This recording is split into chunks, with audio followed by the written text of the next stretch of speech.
The Dao De Jing, or The Tao and Its Characteristics, by Lao Tzu, translated by James Legge. Part 1, Chapter 1, 1. The Tao that can be trodden is not the enduring and unchanging Tao. The name that can be named is not the enduring and unchanging name.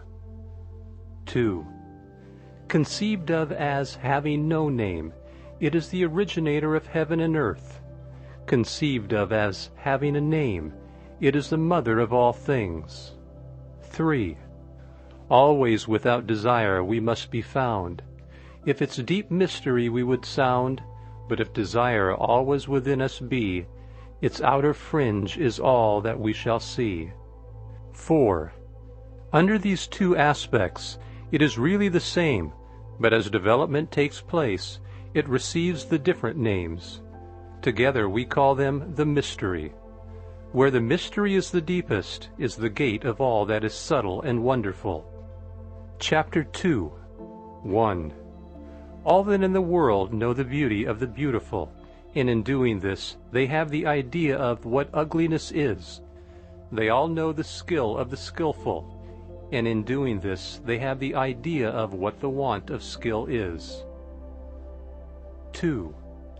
So it is that existence and non-existence give birth the one to the idea of the other, that difficulty and ease produce the one, the idea of the other, that length and shortness fashion out the one, the figure of the other, that the ideas of height and lowness arise from the contrast of the one with the other, that the musical notes and tones become harmonious through the relation of one with another, and that being before and behind give the idea of one following another.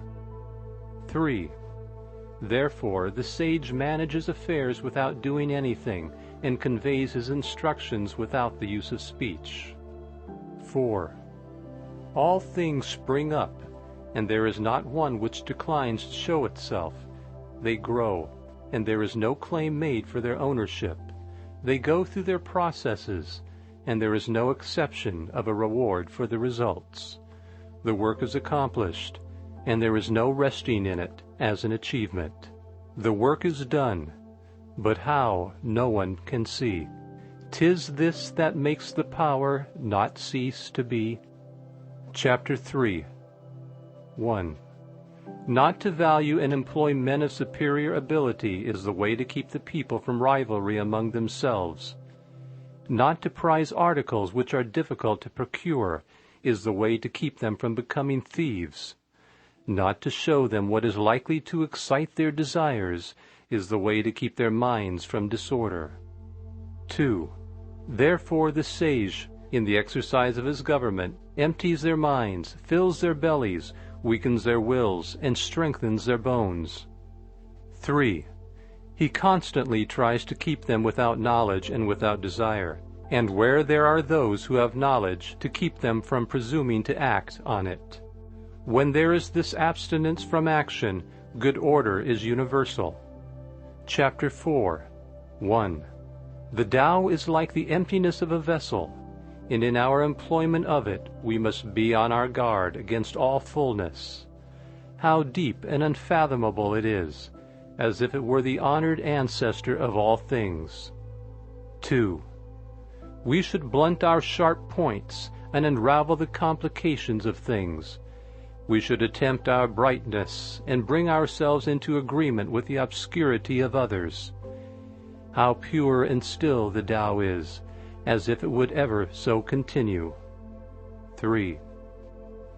I do not know whose son it is. It might appear to have been before God. Chapter 5, 1. Heaven and earth do not act from the impulse of any wish to be benevolent. They deal with all things as the dogs of grass are dealt with. The sages do not act from any wish to be benevolent. They deal with the people as the dogs of grass are dealt with. 2. May not the space between heaven and earth be compared to a bellows? 'Tis emptied, yet it loses not its power. 'Tis moved again, and sends forth air the more. Much speech to swift exhaustion lead we see, your inner being guard and keep it free. 6. The valley spirit dies not, I the same. The female mystery thus do we name, its gate from which at first they issued forth is called the root from which grew heaven and earth. Long and unbroken does its power remain, used gently and without the touch of pain. Chapter 7. 1. Heaven is long enduring and earth continues long. The reason why heaven and earth are able to endure and continue thus long is because they do not live of or for themselves. This is how they are able to continue and endure. 2. Therefore the sage puts his own person last, and yet it is found in the foremost place. He treats his person as if it were foreign to him, and yet that person is preserved. Is it not because he has no personal and private ends, that therefore such ends are realized? Chapter 8. 1. The highest excellence is like that of water. The excellence of water appears in its benefiting all things, and in its occupying, without striving to the contrary, the low place which all men dislike. Hence its way is near to that of the Tao. 2. The excellence of a residence is in the suitability of the place. That of the mind is in abysmal stillness. That of associations is in their being with the virtuous. That of government is in its securing good order. That of the conduct of affairs is in its ability, and that of the initiation of any movement is in its timeliness. 3. And when one with the highest excellence does not wrangle about his low position, no one finds fault with him. Chapter 9. 1. It is better to leave a vessel unfilled than to attempt to carry it when it is full. If you keep feeling a point that has been sharpened, the point cannot long preserve its sharpness. 2. When gold and jade fill the hall, their possessor cannot keep them safe. When wealth and honors lead to arrogancy, this brings its evil on itself. When the work is done, and one's name is becoming distinguished, to withdraw into obscurity is the way of heaven. Chapter 10. 1. When the intelligent and animal souls are held together in one embrace, they can be kept from separating. When one gives undivided attention to the vital breath and brings it to the utmost degree of pliancy, he can become as a tender babe. When he has cleansed away the most mysterious sights of his imagination, he can become without a flaw. 2. In loving the people and ruling of the state, cannot he proceed without any purpose of action? In the opening and shutting of his gates of heaven, cannot he do so as a female bird? While his intelligence reaches in every direction, cannot he appear to be without knowledge? 3. The Tao produces all things and nourishes them. It produces them and does not claim them as its own. It does all, and yet does not boast of it. It presides over all, and yet does not control them. This is what is called the mysterious quality of the Tao. Chapter 11. The 30 spokes unite in the one nave, but it is on the empty space for the axle that the use of the wheel depends. Clay is fashioned into vessels, but it is on their empty hollowness that their use depends. The door and windows are cut out from the walls to form an apartment, but it is on the empty space within that its use depends. Therefore, what has a positive existence serves for profitable adaptation, and what has not that for actual usefulness. Chapter 12. 1. Colors 5 hues from the eyes their sight will take. Music's 5 notes the ears as deaf can make. The flavors 5 deprive the mouth of taste. The chariot course and the wild hunting waste make mad the mind, and objects rare and strange Sought for, men's conduct will to evil change. 2. Therefore the sage seeks to satisfy the craving of the belly, and not the insatiable longing of the eyes. He puts from him the latter, and prefers to seek the former. Chapter 13, 1. Favor and disgrace would seem equally to be feared, honor and great calamity to be regarded as personal conditions of the same kind. 2. What is meant by speaking thus of favor and disgrace? Disgrace is being in a low position after the enjoyment of favor. The getting that favor leads to the apprehension of losing it, and the losing it leads to the fear of still greater calamity. This is what is meant by saying that favor and disgrace would seem equally to be feared. And what is meant by saying that honor and great calamity are to be similarly regarded as personal conditions? What makes me liable to great calamity is my having the body, which I call myself. If I had not the body, what great calamity would come to me? 3. Therefore he who would administer the kingdom, honoring it as he honors his own person, may be employed to govern it, and he who would administer it with the love which he bears to his own person may be entrusted with it. Chapter 14, 1. We look at it, and we do not see it, and we name it the equable. We listen to it, and we do not hear it, and we name it the inaudible. We try to grasp it, and do not get hold of it, and we name it the subtle. With these three qualities, it cannot be made the subject of description, and hence we blend them together and obtain the one. 2. Its upper part is not bright, and its lower part is not obscure. Ceaseless in its actions, it yet cannot be named, and then it again returns and becomes nothing. This is called the form of the formless, and the semblance of the invisible. This is called the fleeting and interminable. 3. We need it and do not see its front. We follow it and do not see its back. When we can lay hold of the Tao of old to direct the things of the present day, and are able to know it as it was of old in the beginning, this is called unwinding the clue of Tao. Chapter 15, 1. The skillful masters of the Tao in old times, with a subtle and exquisite penetration, comprehended its mysteries, and were deep also, so as to elude man's knowledge. As they were thus beyond men's knowledge, I will make an effort to describe of what sort they appeared to be. 2. Shrinking looked they like those who wade through a stream in winter, irresolute like those who are afraid of all around them, grave like a guest in awe of his host, evanescent like ice that is melting away, unpretentious like wood that has not been fashioned into anything, vacant like a valley, and dull like muddy water. 3. Who can make the muddy water clear? Let it be still, and it will gradually become clear.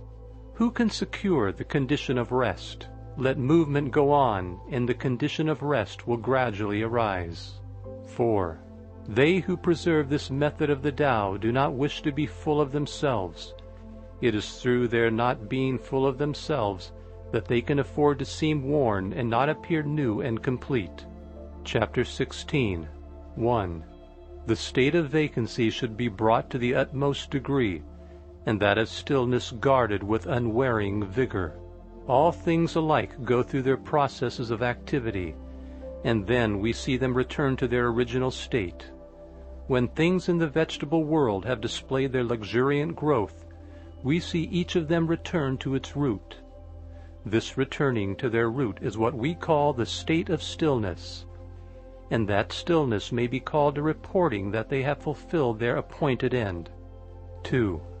The report of that fulfillment is the regular unchanging rule. To know that unchanging rule is to be intelligent. Not to know it leads to wild movement and evil issues. The knowledge of that unchanging rule produces a grand capacity and forbearance, and that capacity and forbearance lead to a community of feeling with all things. From this community of feeling comes a kingliness of character, and he who is king-like goes on to be heaven-like. In that likeness to heaven he possesses the Tao. Possessed of the Tao, he endures long, and to the end of his bodily life is exempt from all danger of decay. Chapter 17, 1. In the highest antiquity, the people did not know that there were their rulers. In the next age they loved them and praised them. In the next they feared them. In the next they despised them. Thus it was that when faith in the Tao was deficient in the rulers, a want of faith in them ensued in the people. 2. How irresolute did those earliest rulers appear, showing by their reticence the importance which they set upon their words. Their work was done, and their undertakings were successful, while the people all said, "We are as we are, of ourselves." Chapter 18, 1. When the great Tao, way or method, ceased to be observed, benevolence and righteousness came into vogue. Then appeared wisdom and shrewdness, and there ensued great hypocrisy. 2. When harmony no longer prevailed throughout the 6 kinships, filial sons found their manifestation. When the states and clans fell into disorder, loyal ministers appeared. Chapter 19, 1. If we could renounce our sageness and discard our wisdom, it would be better for the people 100-fold. If we could renounce our benevolence and discard our righteousness, the people would again become filial and kindly. If we could renounce our artful contrivances and discard our scheming for gain, there would be no thieves nor robbers. 2. Those 3 methods of government, thought old in ways in elegance did fail, and made the names their want of worth to veil. But simple views and courses plain and true would selfish ends and many lusts eschew. Chapter 21. When we renounce learning, we have no troubles. The ready, yes, and flattering, yea. Small is the difference they display, but mark their issues good and ill. What space the gulf between shall fill. What all men fear is indeed to be feared, but how wide and without end is the range of questions asking to be discussed. 2. The multitude of men look satisfied and pleased, as if enjoying a full banquet, as if mounted on a tower in spring. I alone seem listless and still, my desires having as yet given no indication of their presence. I am like an infant which has not yet smiled. I look dejected and forlorn, as if I had no home to go to. The multitude of men all have enough and to spare. I alone seem to have lost everything. My mind is that of a stupid man. I am in a state of chaos. Ordinary men look bright and intelligent, while I alone seem to be benighted. They look full of discrimination, while I alone am dull and confused. I seem to be carried about as on the sea, drifting as if I had nowhere to rest. All men have their spheres of action, while I alone seem dull and incapable, like a rude borderer. Thus I alone am different from other men, but I value the nursing mother, the Tao. Chapter 21. The grandest forms of active force, from Tao come their only source. Who can of Tao the nature tell? Our sight it flies, our touch as well. Eluding sight, eluding touch, the forms of things all in it crouch. Eluding touch, eluding sight, there are their semblances all right. Profound it is, dark and obscure, things' essences all there endure. Those essences the truth enfold, of what, when seen, shall then be told. Now it is so, 'twas so of old. Its name, what passes not away. So in their beautiful array, things form, and never know decay. How know I that it is so with all the beauties of existing things? By this nature of the Tao. Chapter 22. 1. The partial becomes complete, the crooked, straight, the empty, full, the worn out, new. He whose desires are few gets them. He whose desires are many goes astray. 2. Therefore the sage holds in his embrace the one thing of humility, and manifests it to all the world. He is free from self-display, and therefore he shines, from self-assertion, and therefore he is distinguished, from self-boasting, and therefore his merit is acknowledged, from self-complacency, and therefore he acquires superiority.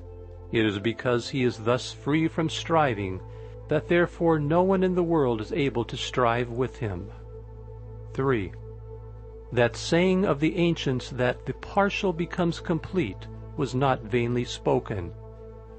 All real completion is comprehended under it. Chapter 23, 1. Abstaining from speech marks him who is obeying the spontaneity of his nature. A violent wind does not last for a whole morning. A sudden rain does not last for the whole day. To whom is it that these two things are owing? To heaven and earth. If heaven and earth cannot make such spasmodic actings last long, how much less can man? 2. Therefore, when one is making the Tao his business, those who are also pursuing it agree with him in it, and those who are making the manifestation of its course their object agree with him in that, while even those who are failing in both these things agree with him where they fail. 3. Hence those with whom he agrees as to the Tao have the happiness of attaining to it. Those with whom he agrees as to its manifestation have the happiness of attaining to it, and those with whom he agrees in their failures have also the happiness of attaining to the Tao. But when there is not faith sufficient on his part, a want of faith in him ensues on the part of the others. Chapter 24. He who stands on his tiptoes does not stand firm. He who stretches his legs does not walk easily. So he who displays himself does not shine. He who asserts his own views is not distinguished. He who vaunts himself does not find his merit acknowledged. He who is self-conceited has no superiority allowed to him. Such conditions, viewed from the standpoint of the Tao, are like remnants of food, or a tumor on the body, which all dislike.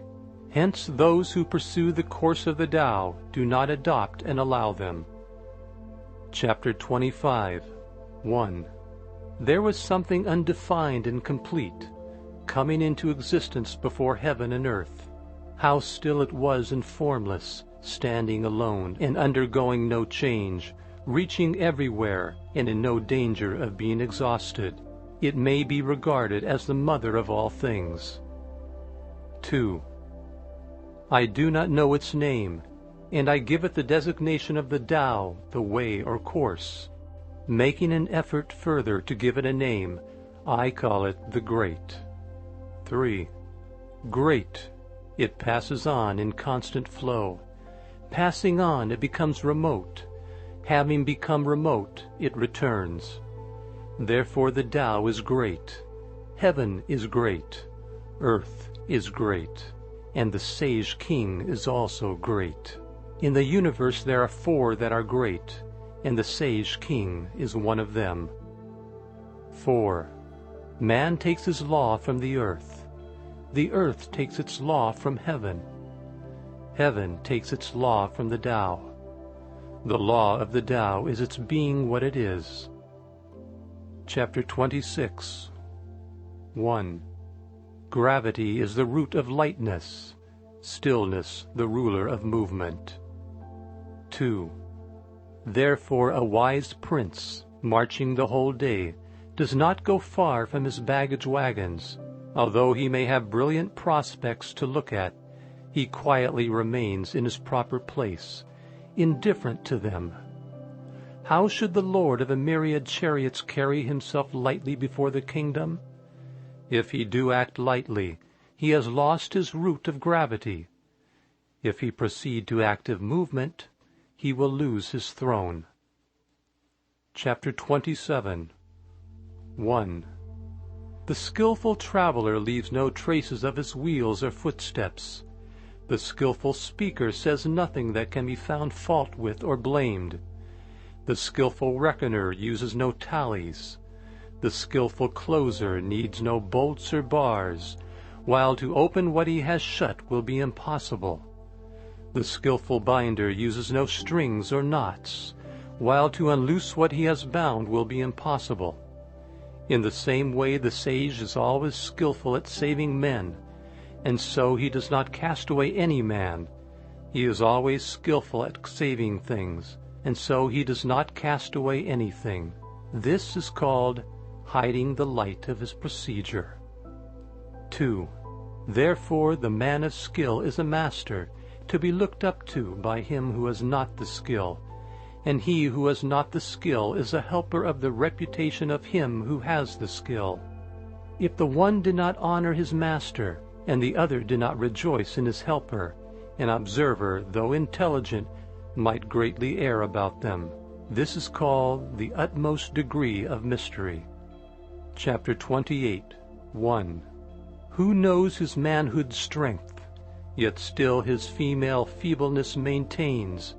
As to one channel flow the many drains, all come to him, yea, all beneath the sky. Thus he the constant excellence retains, the simple child again, free from all stains. Who knows how white attracts, yet always keeps himself within black shade, the pattern of humility displayed in view of all beneath the sky.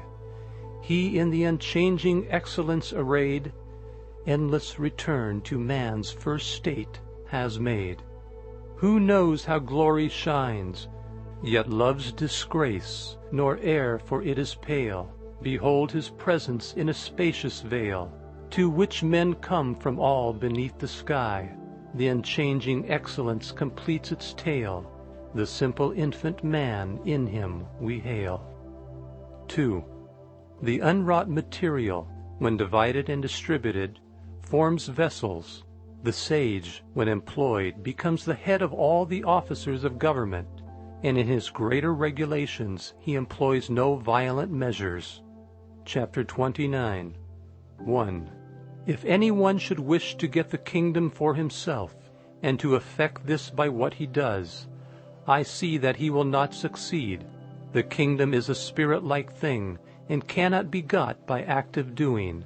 He who would so win it destroys it. He who would hold it in his grasp loses it. 2. The course and nature of things is such that what was in front is now behind. What warmed anon we freezing find. Strength is of weakness oft the spoil. The store in ruins mocks our toil. Hence the sage puts away excessive effort, extravagance, and easy indulgence. Chapter 30. 1.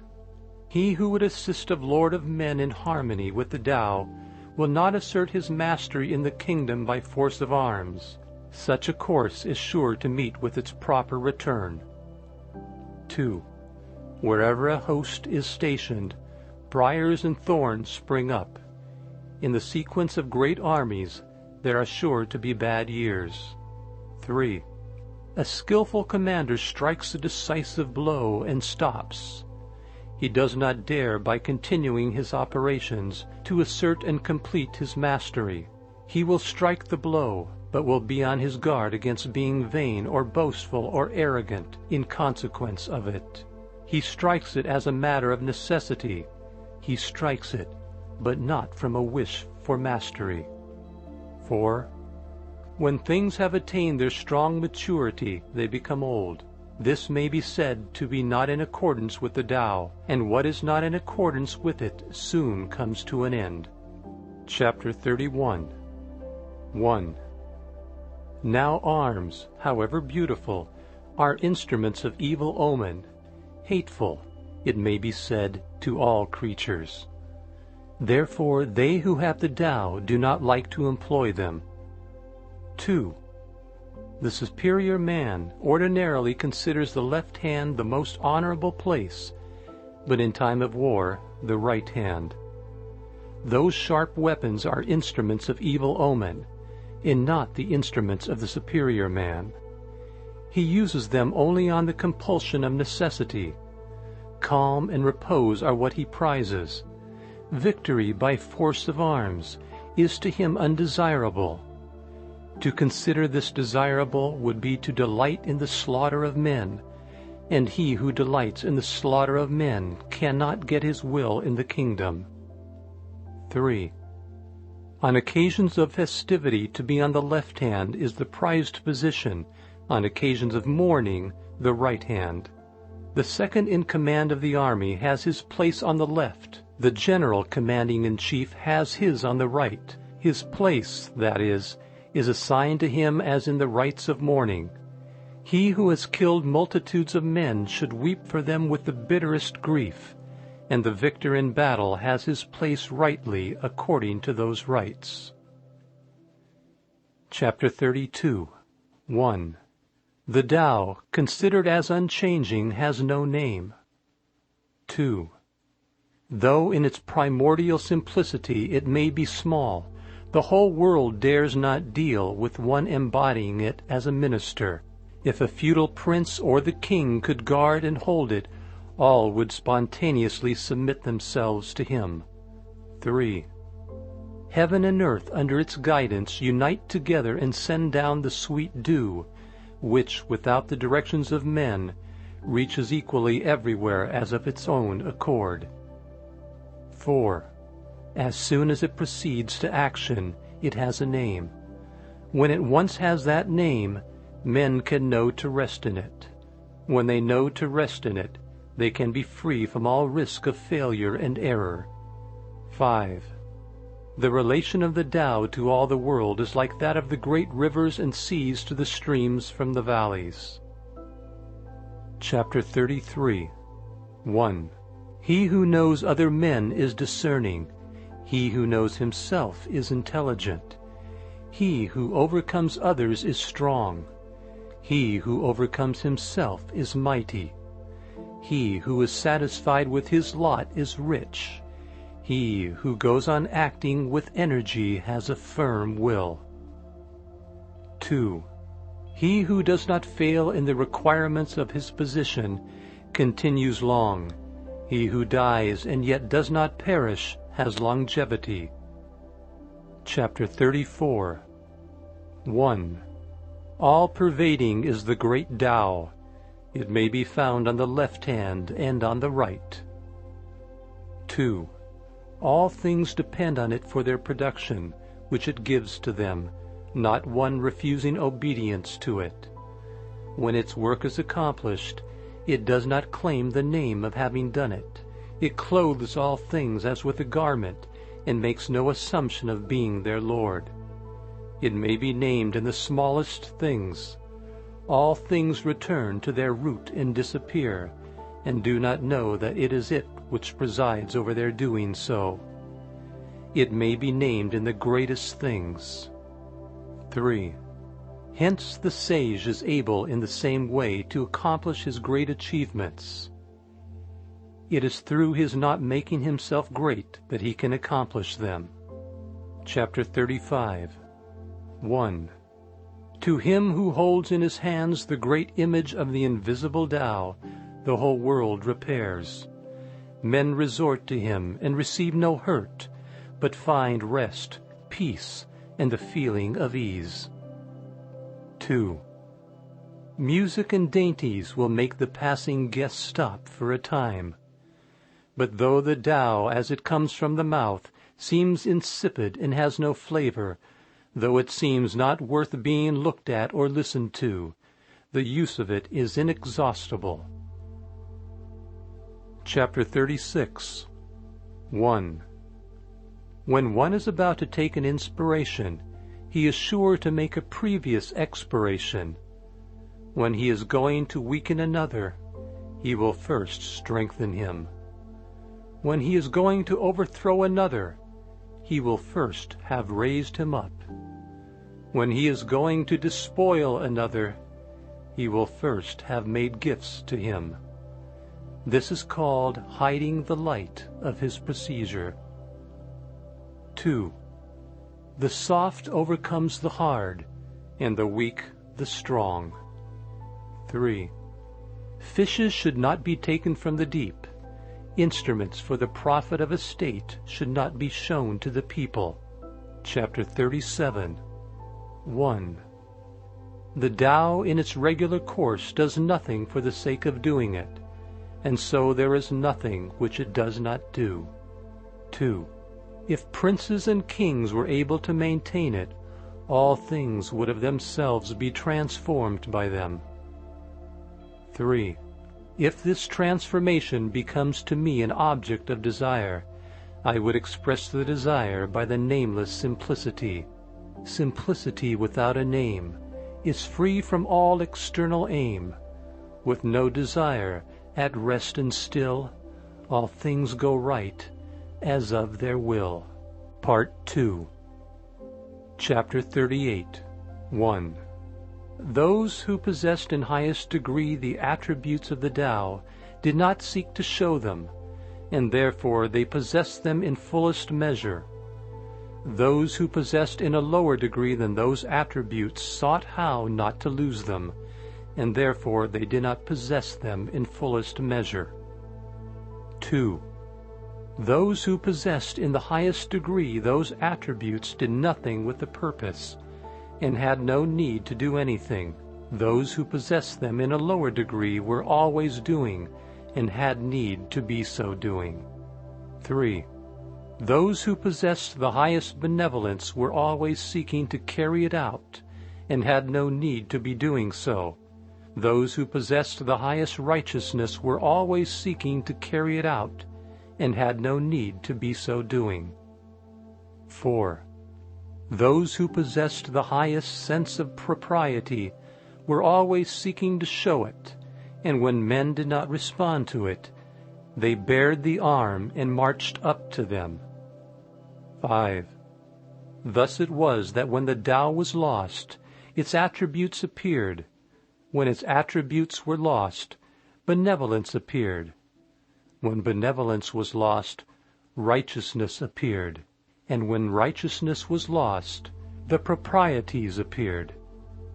6. Now propriety is the attenuated form of leal-heartedness and good faith, and is also the commencement of disorder. Swift apprehension is only a flower of the Tao, and is the beginning of stupidity. 7. Thus it is that the great man abides by what is solid, and eschews what is flimsy, dwells with the fruit and not with the flower. It is thus that he puts away the one and makes choice of the other. Chapter 39. 1. The things which from of old have got the Tao are heaven, which by it is bright and pure, earth rendered thereby firm and sure, spirits with powers by it supplied, valleys kept full throughout their void, all creatures which through it do live, princes and kings who from it get, the model which to all they give. All these are the results of the Tao. If heaven were not thus pure, it soon would rend. If earth were not thus sure, 'twould break and bend. Without these powers the spirit soon would fail. If not so filled, the drought would parch each vale. Without that life, creatures would pass away. Princes and kings without that moral sway, however grand and high, would all decay. 3. Thus it is that dignity finds its firm root in its previous meanness, and what is lofty finds its stability in the lowness from which it rises. Hence princes and kings call themselves orphans, men of small virtue, and as carriages without a nave. Is not this an acknowledgment that in their considering themselves mean they see the foundation of their dignity? So it is that, in the enumeration of the different parts of a carriage, we do not come on what makes it answer the ends of a carriage. They do not wish to show themselves elegant-looking as jade, but prefer to be coarse-looking as an ordinary stone. Chapter 40. 1. The movement of the Tao by contraries proceeds, and weakness marks the course of Tao's mighty deeds. 2. All things under heaven spring from it as existing and named, that existence sprang from it as non-existent and not named. Chapter 41. 1. Scholars of the highest class, when they hear about the Tao, earnestly carry it into practice. Scholars of the middle class, when they have heard about it, seem now to keep it and now to lose it. Scholars of the lowest class, when they have heard about it, laugh greatly at it. If it were not thus laughed at, it would not be fit to be the Tao. 2. Therefore the sentence-makers have thus expressed themselves. The Tao, when brightest seen, seems light to lack. Who progress in it makes, seems drawing back. Its even way is like a rugged track. Its highest virtue from the veil doth rise. Its greatest beauty seems to offend the eyes. And he has most whose lot the least supplies. Its firmest virtue seems but poor and low.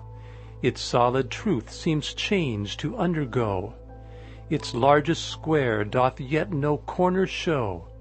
A vessel great, it is the slowest made. Loud is its sound, but never word it said. A semblance great, the shadow of a shade. 3.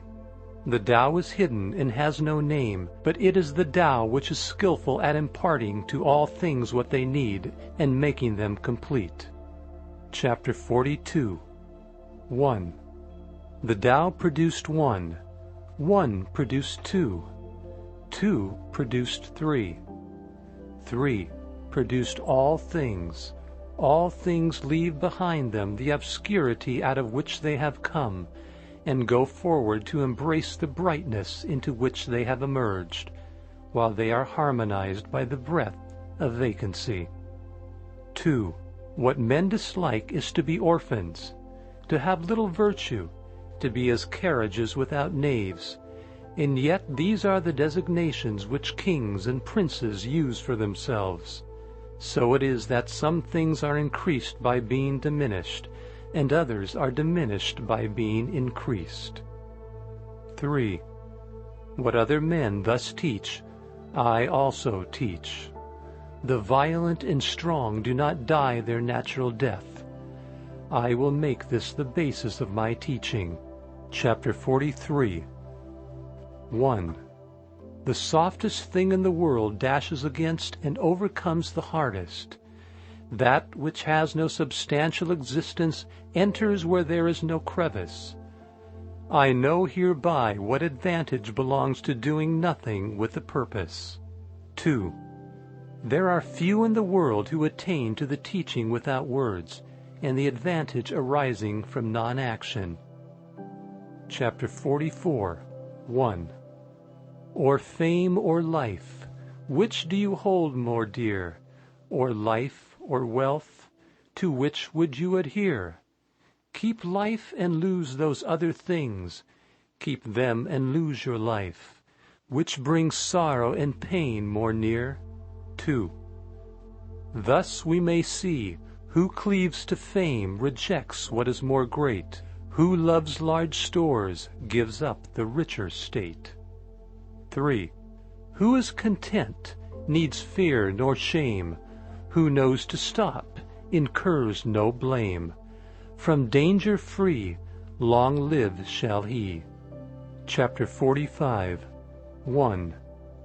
Who thinks his great achievements poor shall find his vigor long endure. Of greatest fullness deemed devoid, exhaustion ne'er shall stem the tide. Do thou what straight still crooked deem, Thy greatest art still stupid seem, and eloquence a stammering scream. 2. Constant action overcomes cold, being still overcomes heat. Purity and stillness give the correct law to all under heaven. Chapter 46. 1. When the Tao prevails in the world, they send back their swift horses to draw the dung carts. When the Tao is disregarded in the world, the war horses breed in the border lands. 2. There is no guilt greater than to sanction ambition, no calamity greater than to be discontented with one's lot, no fault greater than the wish to be getting. Therefore the sufficiency of contentment is an enduring and unchanging sufficiency. Chapter 47. 1. Without going outside his door, one understands all that takes place under the sky. Without looking out from his window, one sees the Tao of heaven. The farther that one goes out from himself, the less he knows. 2.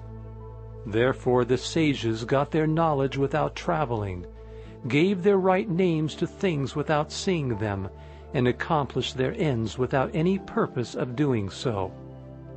Chapter 48. 1. He who devotes himself to learning seeks from day to day to increase his knowledge. He who devotes himself to the Tao seeks from day to day to diminish his doing. 2. He diminishes it and again diminishes it, till he arrives at doing nothing on purpose. Having arrived at this point of non-action, there is nothing which he does not do. 3. He who gets as his own all under heaven does so by giving himself no trouble with that end. If one take trouble with that end, he is not equal to getting as his own all under heaven. Chapter 49. 1. The sage has no invariable mind of his own. He makes the mind of the people his mind. 2. To those who are good to me, I am good. And to those who are not good to me, I am also good. And thus all get to be good. To those who are sincere with me, I am sincere. And to those who are not sincere with me, I am also sincere. And thus all get to be sincere. 3. The sage has in the world an appearance of indecision and keeps his mind in a state of indifference to all. The people all keep their eyes and ears directed to him, and he deals with them all as his children. Chapter 50. 1. Men come forth and live. They enter again and die. 2. Of every 10, 3 are ministers of life to themselves, and 3 are ministers of death. 3.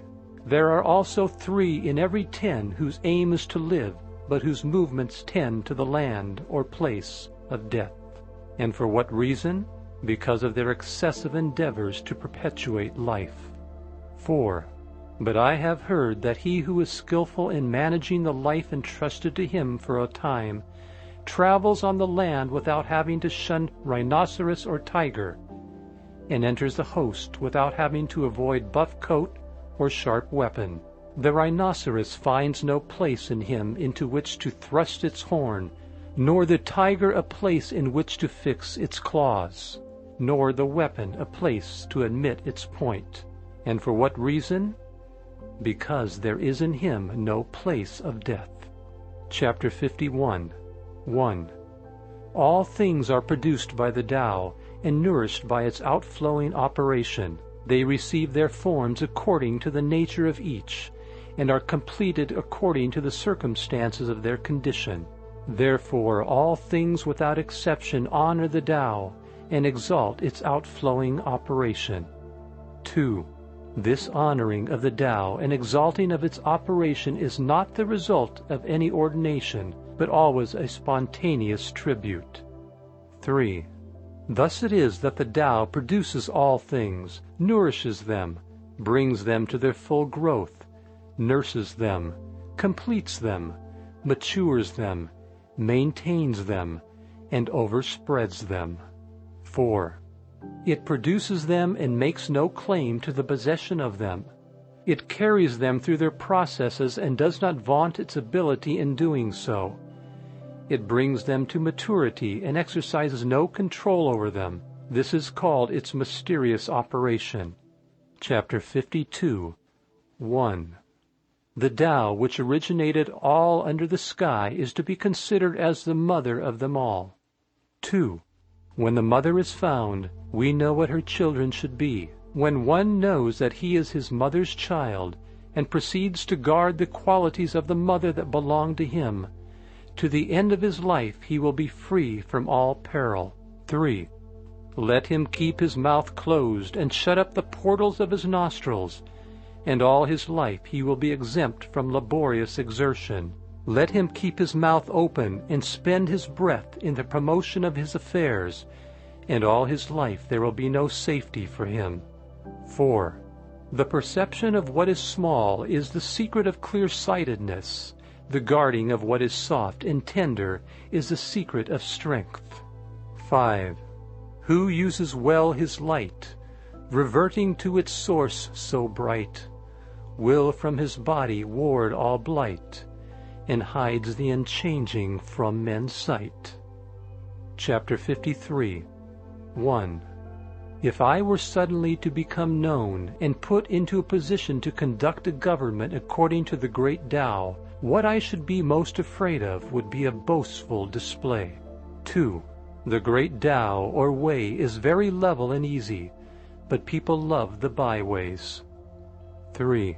Their courtyards and buildings shall be kept well, but their fields shall be ill cultivated, and their granaries very empty. They shall wear elegant and ornamented robes, carrying a sharp sword at their girdle, pamper themselves in eating and drinking, and have a superabundance of property and wealth. Such princes may be called robbers and boasters. This is contrary to the Tao, surely. Chapter 54. 1. What Tao's skillful planter plants can never be uptorn. What his skillful arms enfold, from him can ne'er be born. Sons shall bring in lengthening line, sacrifices to his shrine. 2. Tao, when nursed within oneself, his vigor will make true, and where the family it rules, what riches will accrue. The neighborhood where it prevails, in thriving will abound, and when 'tis seen throughout the state, good fortune will be found. Employ it the kingdom o'er, and men thrive all around. 3. In this way the effect will be seen in the person, by the observation of different cases, in the family, in the neighborhood, in the state, and in the kingdom. 4. How do I know that this effect is sure to hold thus all under the sky? By this method of observation. Chapter 55. 1. He who has in himself abundantly the attributes of the Tao is like an infant. Poisonous insects will not sting him, fierce beasts will not seize him, birds of prey will not strike him. 2. The infant's bones are weak and its sinews soft, but yet its grasp is firm. It knows not yet the union of male and female, and yet its virile member may be excited, showing the perfection of its physical essence. All day long it will cry without its throat becoming hoarse, showing the harmony in its constitution. 3. To him by whom this harmony is known, the secret of the unchanging Tao is shown, and in the knowledge wisdom finds its throne. All life-increasing arts to evil turn, where the mind makes the vital breath to burn. False is the strength, and o'er it we should mourn. 4. When things have become strong, they then become old, which may be said to be contrary to the Tao. Whatever is contrary to the Tao soon ends. Chapter 56. 1. He who knows the Tao does not care to speak about it. He who is ever ready to speak about it does not know it. 2.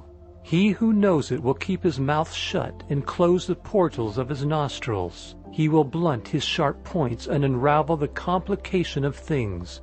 He will attempt his brightness and bring himself into agreement with the obscurity of others. This is called the mysterious agreement. 3. Such an one cannot be treated familiarly or distantly. He is beyond all consideration of profit or injury, of nobility or meanness. He is the noblest man under heaven. Chapter 57, 1. A state may be ruled by measures of correction.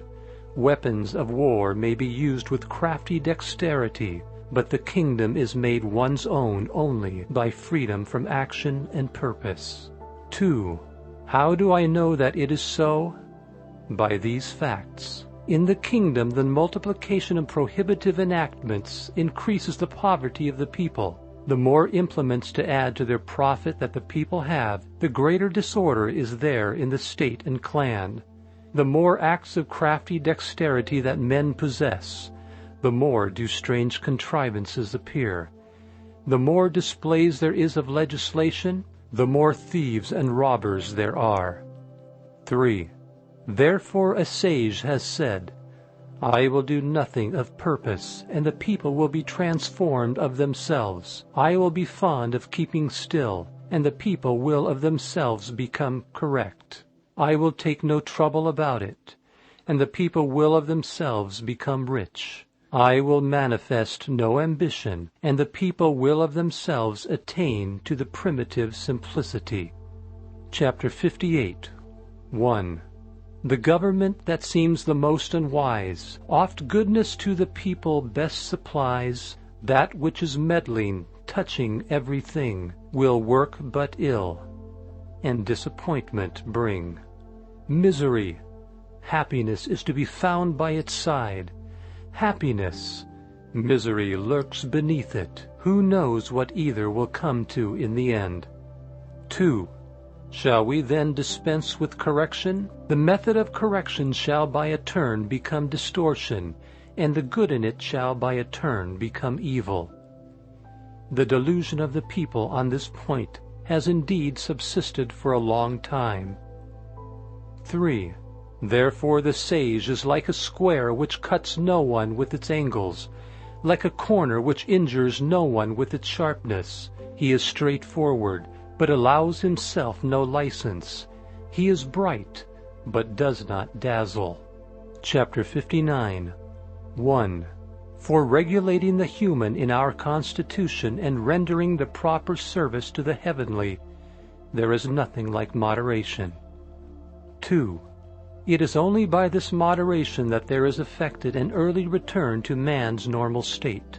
That early return is what I call the repeated accumulation of the attributes of the Tao. With that repeated accumulation of those attributes, there comes the subjugation of every obstacle to such return. Of this subjugation we know not what shall be the limit, and when one knows not what the limit shall be, he may be the ruler of a state. 3. He who possesses the mother of the state may continue long. His case is like that of the plant, of which we say that its roots are deep and its flower stalks firm. This is the way to secure that its enduring life shall long be seen. Chapter 60, 1. Governing a great state is like cooking small fish. 2. Let the kingdom be governed according to the Tao, and the manes of the departed will not manifest their spiritual energy. It is not that those manes have not that spiritual energy, but it will not be employed to hurt men. It is not that it could not hurt men, but neither does the ruling sage hurt them. 3. When these two do not injuriously affect each other, their good influences converge in the virtue of the Tao. Chapter 61, 1. What makes a great state is its being like a low-lying, down-flowing stream. It becomes a center to which tend all the small states under heaven. 2.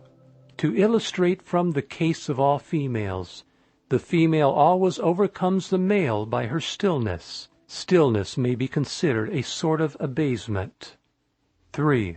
Thus it is that a great state, by condescending to small states, gains them for itself, and that small states, by abasing themselves to a great state, win it over to them. In the one case, the abasement leads to gaining adherents; in the other case, to procuring favor. 4. The great state only wishes to unite men together and nourish them. A small state only wishes to be received by and to serve the other. Each gets what it desires, but the great state must learn to abase itself. Chapter 62. 1. Tao has of all things the most honored place. No treasures give good men so rich a grace. Bad men it guards, and doth their ill efface. 2. Its admirable words can purchase honor. Its admirable deeds can raise their performer above others. Even men who are not good are not abandoned by it. 3. Therefore, when the sovereign occupies his place as the Son of Heaven, and he has appointed his 3 ducal ministers, though a prince were to send in a round symbol of rank large enough to fill both the hands, and that as the precursor of the team of horses in the courtyard, such an offering would not be equal to a lesson of this Tao, which one might present on his knees. 4. Why was it that the ancients prized this Tao so much? Was it not because it could be got by seeking for it, and the guilty could escape from the strain of their guilt by it? This is the reason why all under heaven consider it the most valuable thing. Chapter 63. 1. It is the way of the Tao to act without thinking of acting, to conduct affairs without feeling the trouble of them, to taste without discerning any flavor, to consider what is small as great, and a few as many, and to recompense injury with kindness. 2. The master of it anticipates things that are difficult while they are easy, and does things that would become great while they are small. All difficult things in the world are sure to arise from a previous state in which they were easy, and all great things from one in which they were small.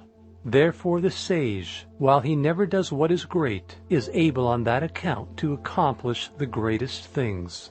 3. He who lightly promises is sure to keep but little faith. He who is continually thinking things easy is sure to find them difficult. Therefore the sage sees difficulty even in what seems easy, and so never has any difficulties.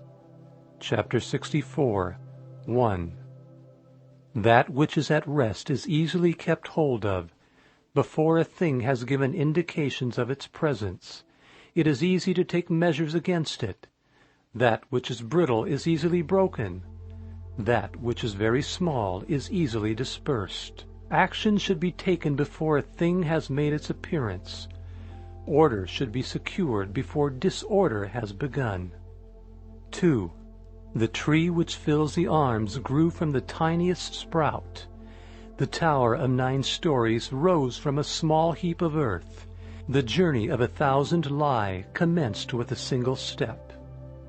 3. He who acts with an ulterior purpose does harm. He who takes hold of a thing in the same way loses his hold. The sage does not act so, and therefore does no harm. He does not lay hold so, and therefore does not lose his bold. But people in their conduct of affairs are constantly ruining them when they are on the eve of success. If they were careful at the end, as they should be at the beginning, they would not so ruin them. 4. Therefore the sage desires what other men do not desire, and does not prize things difficult to get. He learns what other men do not learn, and turns back to what the multitude of men have passed by. Thus he helps the natural development of all things, and does not dare to act with an ulterior purpose of his own. Chapter 65. 1. The ancients who showed their skill in practicing the Tao did so not to enlighten the people, but rather to make them simple and ignorant. 2. The difficulty in governing the people arises from their having much knowledge. He who tries to govern a state by his wisdom is a scourge to it. while he who does not try to do so is a blessing. 3. He who knows these two things finds in them also his model and rule. Ability to know this model and rule constitutes what we call the mysterious excellence of a governor. Deep and far-reaching is such mysterious excellence, showing indeed its possessor as opposite to others, but leading them to a great conformity to him. Chapter 66. 1. That whereby the rivers and seas are able to receive the homage and tribute of all the valley streams, is their skill in being lower than they. It is thus that they are the kings of them all. So it is that the sage ruler, wishing to be above men, puts himself by his words below them, and wishing to be before them, places his person behind them. 2. In this way, though he has his place above them, men do not feel his weight, nor though he has his place before them, do they feel it an injury to them. 3. Therefore all in the world delight to exalt him and do not weary of him. Because he does not strive, no one finds it possible to strive with him. Chapter 67. 1. All the world says that while my Tao is great, it yet appears to be inferior to other systems of teaching. Now it is just its greatness that makes it seem to be inferior. If it were like any other system, for long would its smallness have been known. 2. But I have 3 precious things which I prize and hold fast. The first is gentleness, the second is economy, and the third is shrinking from taking precedence of others. 3. With that gentleness I can be bold. With that economy I can be liberal. Shrinking from taking precedence of others, I can become a vessel of the highest honor. Nowadays they give up gentleness and are all for being bold, economy and are all for being liberal, the hindmost place, and seek only to be foremost, of all which the end is death. 4. Gentleness is sure to be victorious even in battle, and firmly to maintain its ground. Heaven will save its possessor by his very gentleness protecting him. Chapter 68. He who endows wars has skill, assumes no martial port. He who fights with most good will, to rage makes no resort.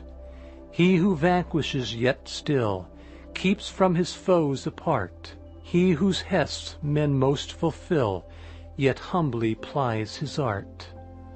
Thus we say he ne'er contends, and therein is his might. Thus we say men's wills he bends, that they with him unite. Thus we say like heaven's his ends, no sage of old more bright. Chapter 69. 1. A master of the art of war has said, I do not dare to be the host to commence the war. I prefer to be the guest to act on the defensive. I do not dare to advance an inch. I prefer to retire a foot. 2. There is no calamity greater than lightly engaging in war. To do that is near losing the gentleness which is so precious. Thus it is that when opposing weapons are actually crossed, he who deplores the situation conquers. Chapter 70. 1. My words are very easy to know, and very easy to practice, but there is no one in the world who is able to know and able to practice them. 2. There is an originating and all-comprehending principle in my words, and an authoritative law for the things which I enforce. It is because they do not know these, that men do not know me. 3. They who know me are few, and I am on that account the more to be prized. It is thus that the sage wears a poor garb of haircloth, while he carries his signet of jade in his bosom. Chapter 71. 1. To know and yet think we do not know is the highest attainment. Not to know and yet think we do know is a disease. 2. It is simply by being pained at the thought of having this disease that we are preserved from it. The sage has not the disease. He knows the pain that would be inseparable from it, and therefore he does not have it. Chapter 72. 1. When the people do not fear what they ought to fear, that which is their great dread will come on them. 2. Let them not thoughtlessly indulge themselves in their ordinary life. Let them not act as if weary of what that life depends on. 3. It is avoiding such indulgence that such weariness does not arise. 4.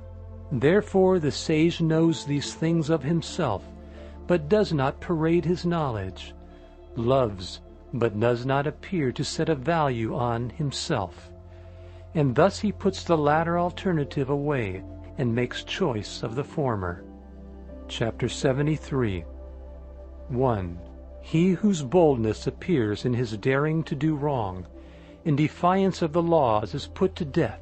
He whose boldness appears in his not daring to do so lives on. Of these two cases, the one appears to be advantageous, and the other to be injurious. But when heaven's anger smites a man, who the cause shall truly scan? On this account the sage feels a difficulty as to what to do in the former case. 2. It is the way of heaven not to strive, and yet it skillfully overcomes.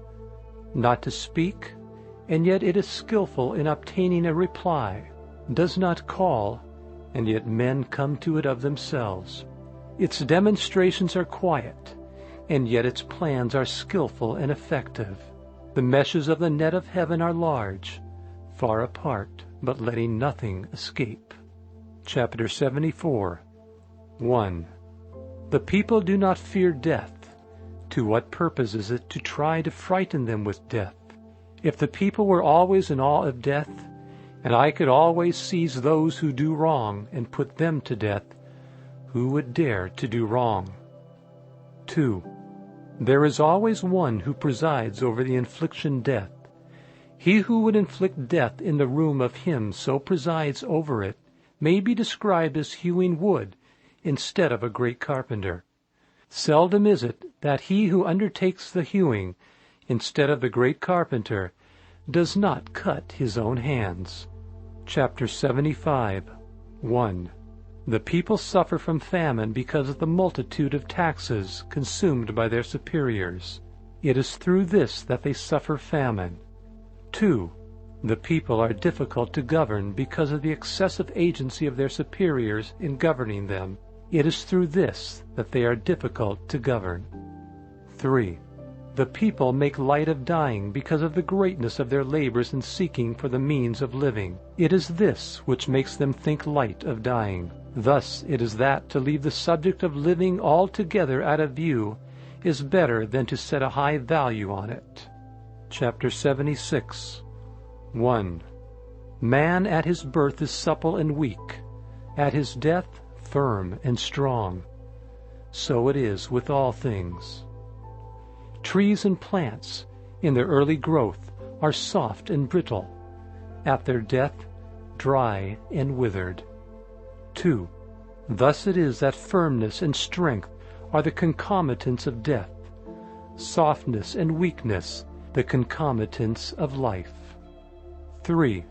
Hence he who relies on the strength of his forces does not conquer, and a tree which is stronger will find the outstretched arms, and thereby invites the feller.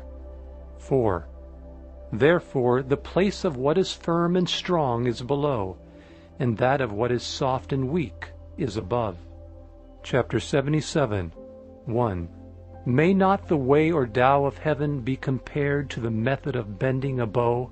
The part of the bow which was high is brought low, and what was low is raised up. So heaven diminishes where there is superabundance, and supplements where there is deficiency. 2. It is the way of heaven to diminish superabundance, and to supplement deficiency. It is not so with the way of man. He takes away from those who have not enough to add to his own superabundance. 3. Who can take his own superabundance and therewith serve all under heaven? Only he who is in possession of the Tao. 4.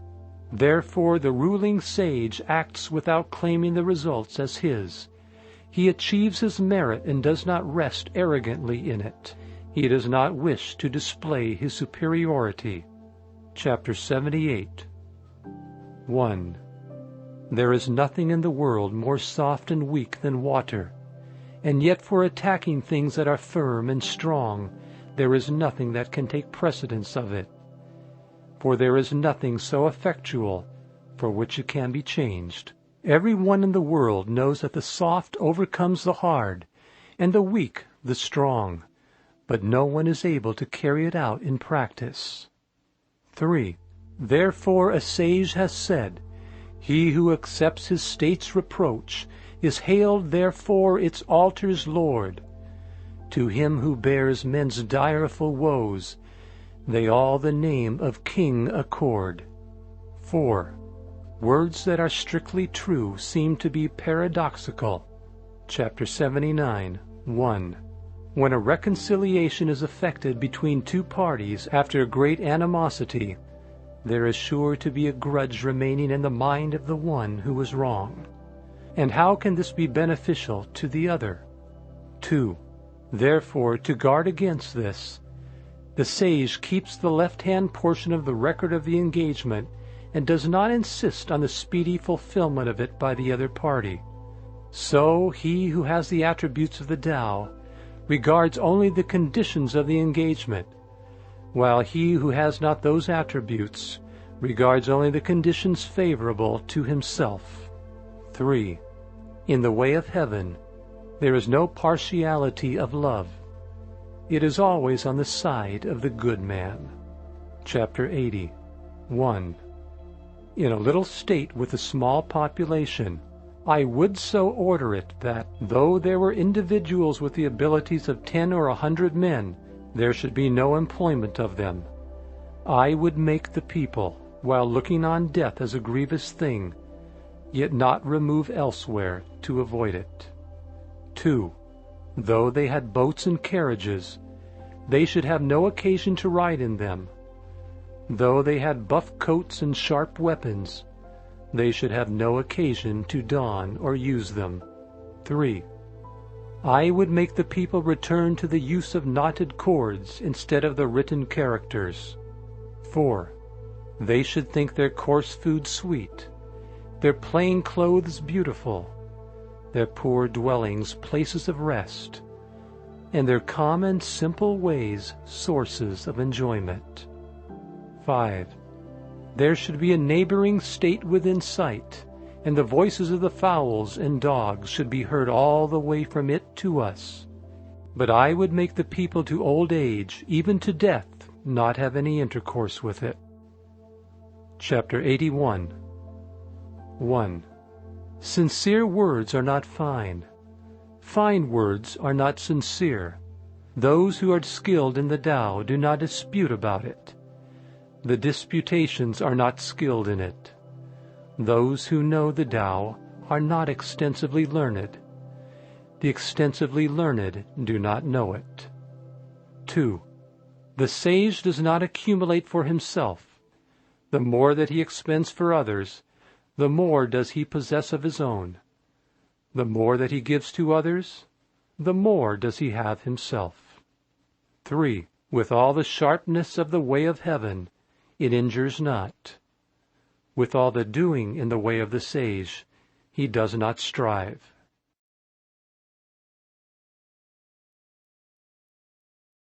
We hope you've enjoyed this presentation. For additional audio and video educational material, please visit www.learnoutloud.com.